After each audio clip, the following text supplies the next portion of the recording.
What's going on, guys? This is Tower number 9, and I'm bringing you another video here. We had some recent card previews that I thought were very interesting with Wedge Antilles and Bright Hope as new cards for Heroic Command, and I think Wedge is a very cool character, and so I threw together a deck pretty fast with, it's a Leia Vigilance deck that does feature Wedge, and I decided, we're going to try this out, kind of more of a space-focused deck. And here I am playing Leia Vigilance with the Security Complex, and I'm playing against an opponent using Grand Moff Tarkin and Tarkin Town as the base. So let's see how this goes. I recorded several games, but I think this video is just going to have commentary on the first one, which I thought was by far the most interesting. Okay, so we're going to lead off here. It's just going to be an R2D2 start. And my opponent is playing a TIE Fighter, which is actually a really good start for Tarkin because he can then use this ability to give it +1/+1 and get a 3/2 in space on the first turn, which is a pretty strong start. Trades evenly with the early Rebel space units. So the TIE LN is normally just 2/1. Tarkin, as an action, gives an experience to an Imperial. I'm going to just take the initiative here, though. So I do have some space units, but they trade unfavorably with that TIE fighter, or they trade evenly with the TIE fighter, but if he gives it another experience, they'll actually trade unfavorably, which is, not really what I want to see.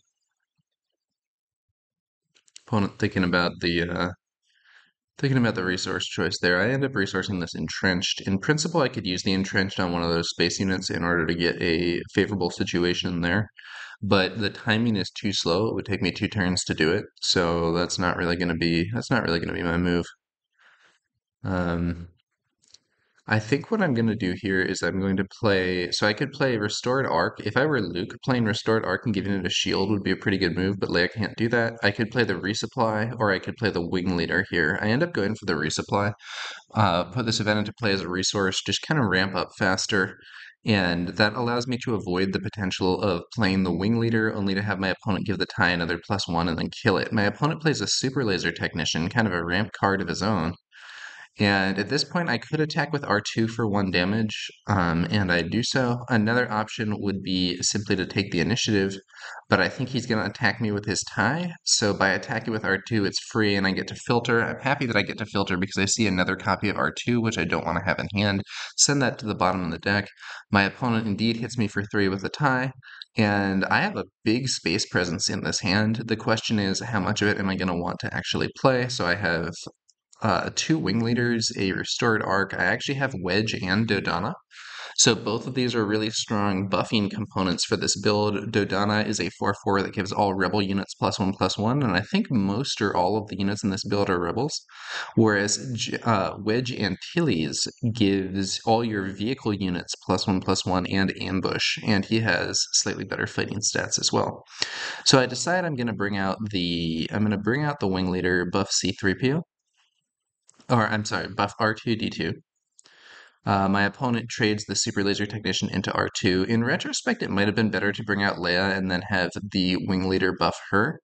I'm not entirely sure that buffing R2 was the most efficient thing. I'm also going to be able to play the Restored Arc later in the turn. Um, Now I have Leia on the field. She is a 3/6 with Raid 1, and when she completes an attack, you may attack with another Rebel unit. So that ability doesn't work if she dies.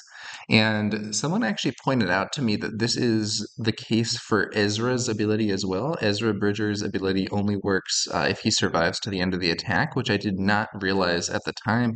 I may have misplayed that in past videos, I'm not sure, but that when this unit completes an attack wording requires you to live through the attack, whereas if something is instead just on attack, you get it before the attack goes off. My opponent plays Grand Moff Tarkin the unit. When played, search the top 5 cards of your deck for up to 2 Imperial cards, reveal them, and draw them. Put the other cards in the bottom of your deck in a random order. Pretty solid card, quite frankly. Pretty solid card. Now, the interesting thing here is that between Leia and the buffed R2, I can actually kill Tarkin in one hit. My opponent gets Agent Callus and a cell block guard. And so, because I can actually kill Tarkin in one hit, I'm sort of suppressing his ability to deploy here, because if he deploys Tarkin, I can attack with Leia and then use her ability to have R2 attack also, which will it will take out Tarkin in one go. And that seems pretty good to me, but it obviously doesn't seem so good to my opponent. So in this situation, we're having a little difficulty with the getting the pile sorted on TTS, but we got it going there. Um, so what was I saying? Yeah, so right now, if my opponent plays Tarkin, I can immediately kill him with Leia on R2. I'm going to play the Restored Arc 170 as well, 2 cost 2/3 with Restore 1. Honestly, a favorite card of mine. In this situation, my opponent could use Tarkin's ability to give an experience to the tie and then kill one of my ships. That's probably it's a I don't know for sure, but I think that's probably the best move. However, he ends up giving an experience to Tarkin instead, which honestly is fair. It does mean that R2 can no longer kill him in one hit. And I think I just pass here. My hope is that he's going to deploy Tarkin. I think he sees the threat, though, and doesn't want to deploy Tarkin. He ends up having his tie. I think he just attacks into the base with the tie, but he might trade with one of my units.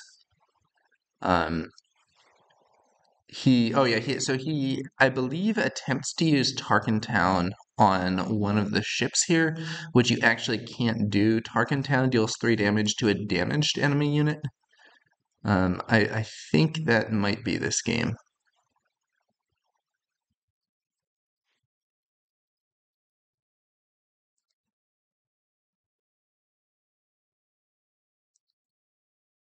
So right now, the 3-2 tie can trade with either the rebel ships. Tarkin Town could damage R2, but it's not all that strong. He ends up just going for the base, which I think is reasonable. I pass again.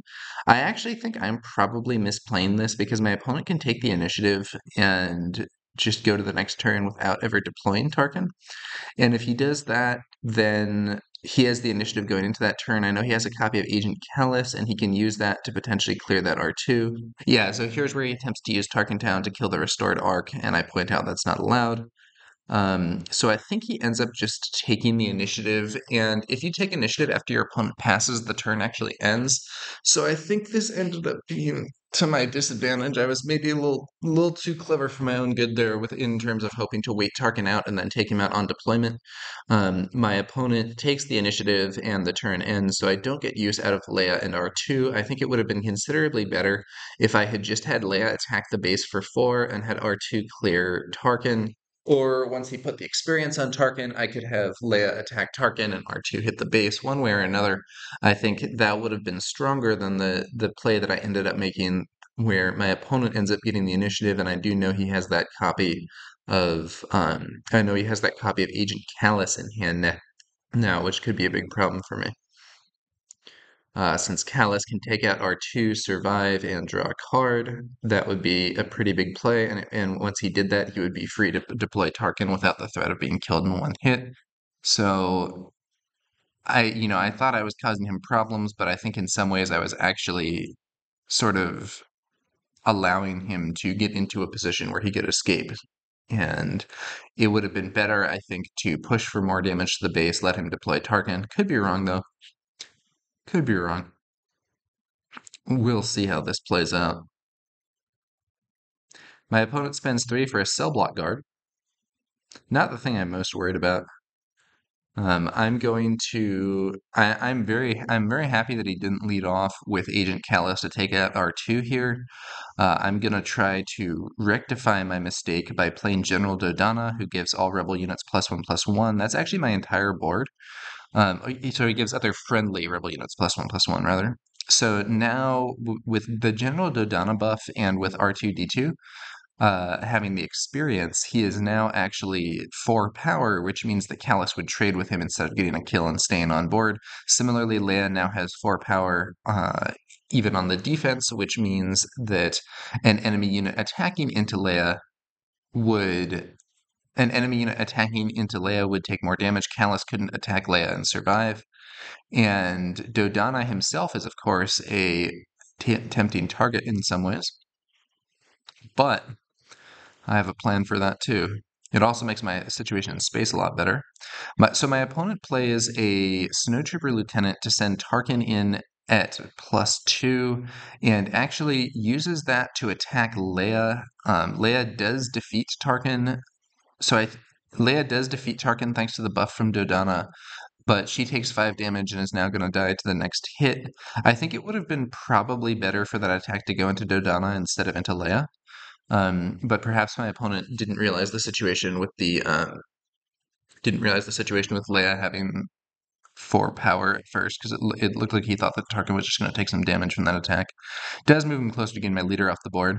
I use the restored arc to clear the buffed TIE fighter, and because General Dodonna is giving +1/+1, the restored arc is still alive, even though it's taken 3 damage and normally only has 3 life. My opponent uses Tarkin's ability to buff the cell block guard. I think in this situation, I think I'm going to activate the. So first off, I can have Leia clear the cell block guard if I want, and Leia will be defeated, but it's kind of an efficient way to get rid of that unit. I end up deciding, though, that I'm actually going to clear it with R2 instead. So R2 now in the same state as that restored arc, where he would normally be dead, but he's being kept alive by Dodonna. And so R2, General Dodonna is a really good card when you have a board of small rebel units, and that is actually, sorry about that, guys, a little alarm went off there. That is actually what I have here, so I'm getting a lot of value from Dodonna, I feel. My opponent plays Tarkin. In this situation, I can have Leia attack the enemy base for 5 damage. I could also trade her with the Snowtrooper Lieutenant, which would stop Tarkin from getting value from his ability. But in this situation, I prefer to push damage to the base. End up doing that's an 8 damage action there. And so my opponent has Tarkin, can clear Leia, can clear R2, could hit Dodonna, could just hit my base. Any of those will also give him a chance to buff the Snowtrooper Lieutenant, which I'm not that fond of. Ends up being an attack to defeat Leia. So Leia is off the board. And I'm then actually going to.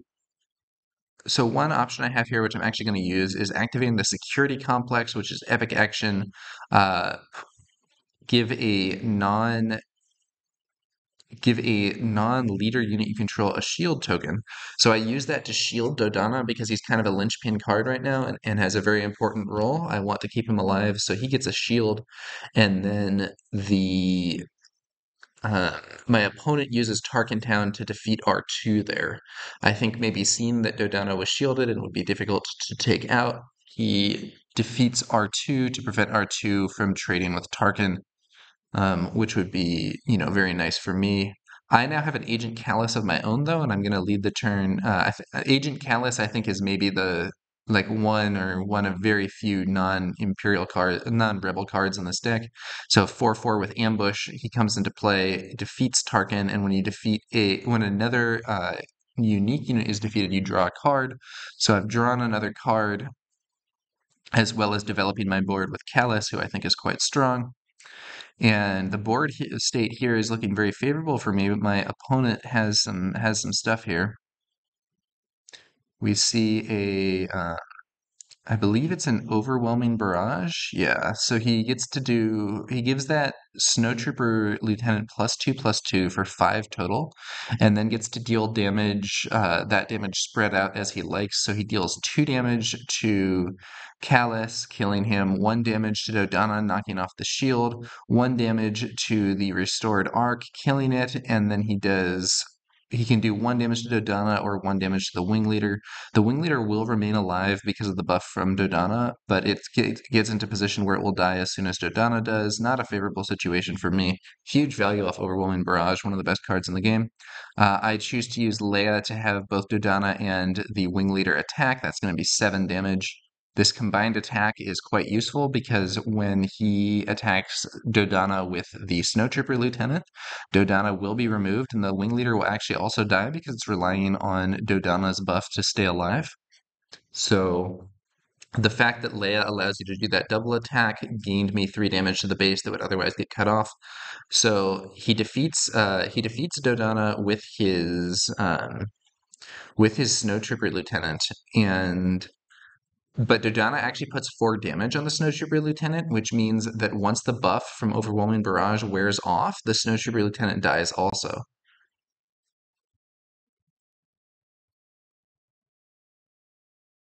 Yeah, okay. So we see here my opponent actually accidentally drew, I think accidentally drew from the discard pile instead of from the deck. So we see that same Overwhelming Barrage and Snow Trooper Lieutenant being this guy's new draw for the next turn. And this came up later when I looked at the discard pile later on in the game and was surprised to only find 1 Overwhelming Barrage when he'd actually played 2. And so it looks like that was drawn from the discard, which, I think giving the benefit of the doubt, we can assume that's just an error. You gotta be careful which pile you're highlighting when you use the draw command on TTS, because it will absolutely allow you to draw from your graveyard or from your resources, or some other place where you would not normally be drawing cards from. I'm going to play Wedge. So Wedge is a 5/5 rebel. Each friendly vehicle unit gets +1/+1 and gains ambush.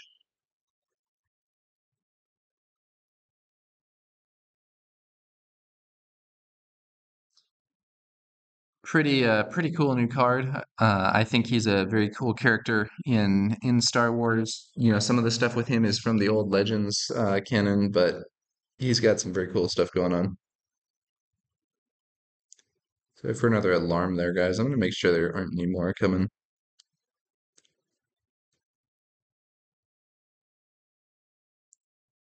Okay, so my opponent plays out Agent Callus and doesn't ambush because Wedge would just kill Callus. However, he can then use Tarkin's ability to buff Callus, which is a pretty favorable play. I take the initiative. Um, Arguably, I should have played Admiral Akbar here. All it would do is damage Callus, but it might have been good.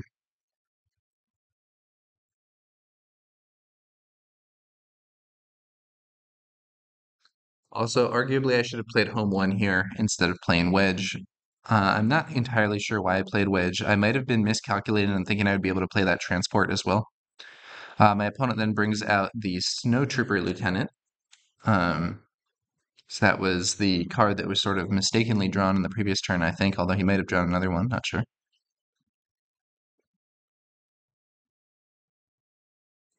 Yeah, so this turn, I play a Fleet Lieutenant and have Wedge hit the enemy base for 7. I'm just trying to push damage through and try and close out the game quickly here. So when played, you may attack with a unit. If it's a rebel unit, it gets +2/+0 for this attack. Wedge hits the base for 7, bringing my opponent down to 2 life. Um,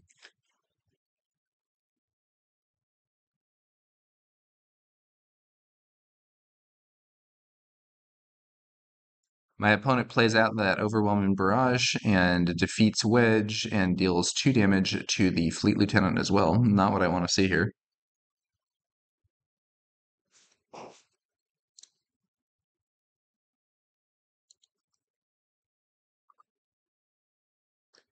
Let's see what's going on.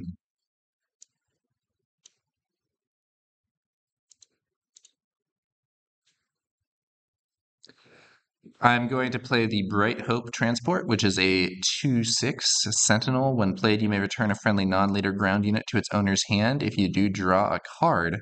And I decide this Fleet Lieutenant is about to die, that +2 could be useful in the future. I'm going to return it to hand and get another card besides, rather than leave it there to get picked off by Callus or that Trooper. My opponent, unfortunately, then has a maximum firepower to take out the transport. I was hoping I was safe there, and would be able to attack and clear the enemy base next turn, but maximum firepower defeats the transport, and so that's a nasty, nasty result for me. Then 7 damage from the buffed Callus, and then another 2 damage from the Snow Trooper Lieutenant. One advantage to keeping the Fleet Lieutenant. So, oh, and that's also why I didn't play Home 1, because it wasn't Home 1, it was that Transports, because I've just drawn Home 1, and it's a different card. I got those mixed up since they have somewhat similar art. Um, Okay, what was I saying? Yeah, so one advantage to keeping the fleet lieutenant on the field would have been that it would have absorbed an attack, so probably he would just trade with it with the snow trooper lieutenant. That would have prevented 2 damage to my base, but I was hoping to get the card draw instead. And this is now an awkward situation because the experienced enemy Agent Callus, I can't trade with my own Agent Callus to get that result. I'm looking through my discard pile here to see what I can get with Home 1. So Home 1 is an 8 cost card, and when you play it, it allows you to bring in a heroic unit from your discard pile that costs 3 less. So I'm thinking, this is a great game, play at this point. It's going to give me a lot of development in both the space and ground arena. I don't think my opponent can kill me this turn. So right now he has 6 attack on the board. He can make it 7 by using Tarkin's ability. If he had Snow Trooper lieutenants, he could potentially kill me with 2 Snow Trooper lieutenants and Tarkin's ability, but I don't think he has that. I'm looking at, and I do believe the unit that you bring back with Home 1 also, um, it costs 3 less. So I have 10 resources here, so I can play Home 1 for 8 and then bring back anything that costs up to 5. I think that looking at this now, yeah, and this is where we're looking at the discard pile there and not finding that other. We look at the discard pile there and we don't find that other overwhelming barrage, and I believe that's because the one that we see in discard is that same one from earlier, since it was accidentally drawn into hand, I believe. Um, so here, I think that with the benefit of hindsight, I think the best move might be to play Home 1 and then get the transport back, and then I have 2 units with a large amount of resilience still alive in the space arena, and that will hopefully allow me to win the game. Um, but I think I might get Wedge instead, which uses my resources more efficiently, but is a unit that's going to be easier for my opponent to remove with his strong ground presence. On the other hand, if he does remove Wedge, that means that he's not attacking my base, so it does buy me some time. But I think the best move here would have been to bring back. So when restore 2, each of their friendly unit gains restore 1. When played, bring back a heroic unit from your discard pile. It costs 3 less. So then I use my remaining 2 resources to play Wedge. So that is the most efficient use of resources, but I think it would have been better to bring back the other transport instead, which would be harder for my opponent to kill. All I need is a unit to survive. Um, so in this situation, we'll see what my opponent can do. He brings out a tie advanced and buffs Callus further, which means I'm going to take the initiative here. My opponent now has 9 damage. So, and could make it 10. So he could actually take my base to 1 life here. But the thing is, because I have the initiative, unless he can kill me, so unless he has another card that can give him bonus damage this turn, I am going to be able to attack either with Home 1 or with Wedge and win the game, but he has a maximum firepower clearing Home 1. And then I believe he's also able to, so he gives Callus an experience point and then is going to have Callus take out Wedge. So once again, he has sort of wiped me out here in a way that is very unfavorable. I do think that if I had brought back that transport, I would be able to win the game here because he wouldn't be able to attack it. Whereas bringing back Wedge, his powerful buffed copy of Agent Callus is able to attack Wedge and kill him for the second time, and it also gives him a card draw for defeating a unique unit. So that's a really unfavorable. That's a really unfavorable situation for me. Both players are now really low life, but the opposing board is much stronger. This is not where I want to be. I really do wish I had brought back that transport rather than bringing back Wedge, as it would have put me in, I think, a much stronger position in terms of his ability to stop it. On the other hand, maybe he would have been able to push enough damage through base to win and didn't end up taking it this time. I think that's kind of unlikely, but it's hard to tell. So I'm going to keep resourcing even though I have 10 resources because I have so many cards here. These are just, when you're playing these huge units that take up your whole turn, like Home 1, you end up actually accumulating card advantage because this game is 2 card draw per turn. In this case, I'm going to just keep resourcing and try to use my resources as best I can. I do have the initiative here. It's imperative that I stop my opponent's Agent Callus. So my first action is going to be to play Agent Callus to defeat my opponent's Agent Callus. Not something that I want to do. It's like not super efficient. I think I get a draw from this, and I wasn't sure, but we do have him getting a draw from it as well. So we end up with both players drawing a card. And that does clear the immediate I'm about to lose the game threat, but it doesn't mean that I'm now in a winning position necessarily. I have another wedge in hand. I have an Alliance X-Wing. I have Admiral Akbar. And if I were able to play both the wedge and the X-Wing, it would be quite good because I could play wedge and then use the X-Wing to clear the tie advanced, and it would actually stay alive with one life. Unfortunately, though, I'm off by one on resources for that.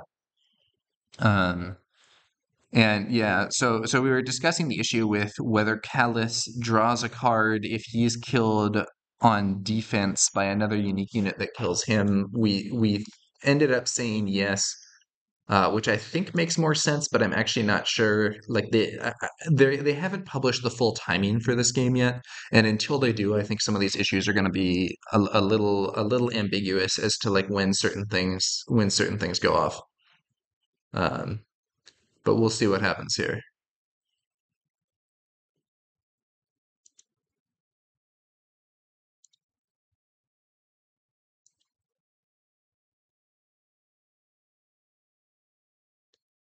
Mm.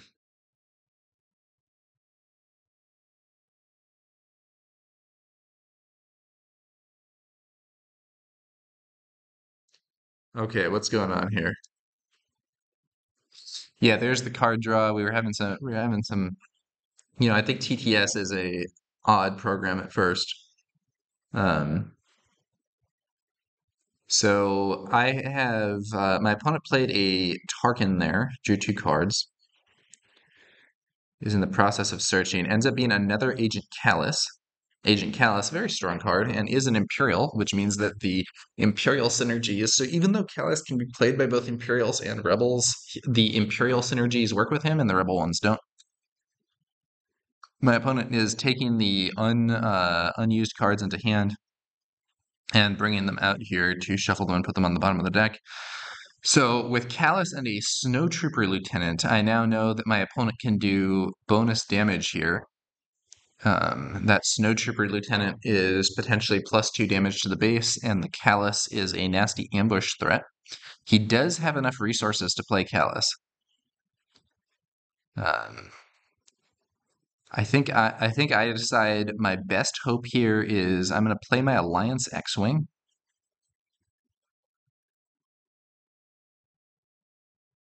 And then I'm going to play Admiral Akbar, and I'm going to hope that my opponent does not clear Akbar, and I can go for the base with the Fleet Lieutenant. My opponent has, I think, 7 or 8 damage to base at this point, so it can leave me at 1 life. If he uses the Snow Trooper Lieutenant and Tarkin's ability, his Tarkin should not be exhausted here. I pay 2 for the X-Wing. My opponent has his Snow Trooper Lieutenant hit my base for 4. I am going to. So at this point, there is an argument. There's an argument for taking initiative, but the problem is then he just has the tie advance trade with the X-Wing and then beats me next turn with his ground force. So I kind of have to play Akbar to get another threat out and hope that my opponent isn't going to be able to clear everything. So I play Akbar, 1 damage to Grand Moff Tarkin. I think I erroneously paid 4 resources for Akbar there. I don't think that was right. Yeah, I should have 1 resource still left, not that I can do anything with it. And so now I have this X-Wing, I have Akbar, and if either of them live, I can actually win the game.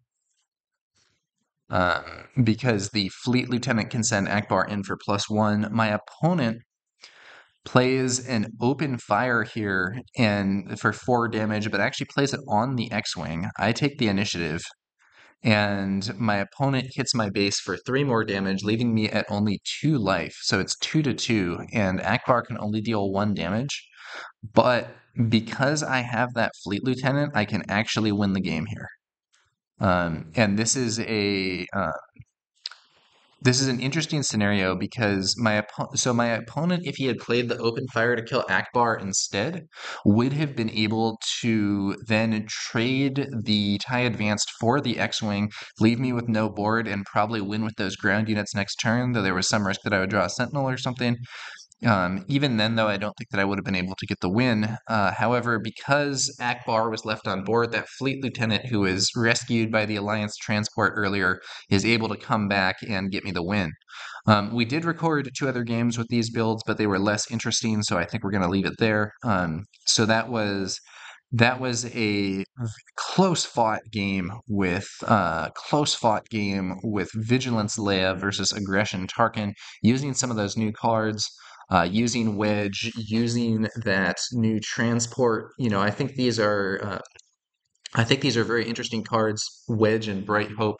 I'm not sure this build is like the final version of it. Someone in chat was mentioning or not in chat. Someone in the YouTube comments was mentioning that he thinks uh, that resupply isn't as good a card in Leia as it is with some other builds. And to tell you the truth, I think I'd agree with that for sure. Um, yeah, so it was Justin Schmelzel in the comments on one of the earlier videos was saying, I have found that I'm not a huge fan of resupply in Leia decks because you largely have early game plays you want, and she doesn't really ramp into anything at the moment. I've been putting other cards in that I want to see more instead. Home 1 is also one that I'm not sure about because of her typical pace. I like Home 1, but I do think resupply is a lot worse than it is with Luke, and I might be kind of in the future. Anyway, that's going to do it for this one, guys. Thanks to y'all for watching, and we'll be back later with some more Star Wars Unlimited content. I'll catch you guys later.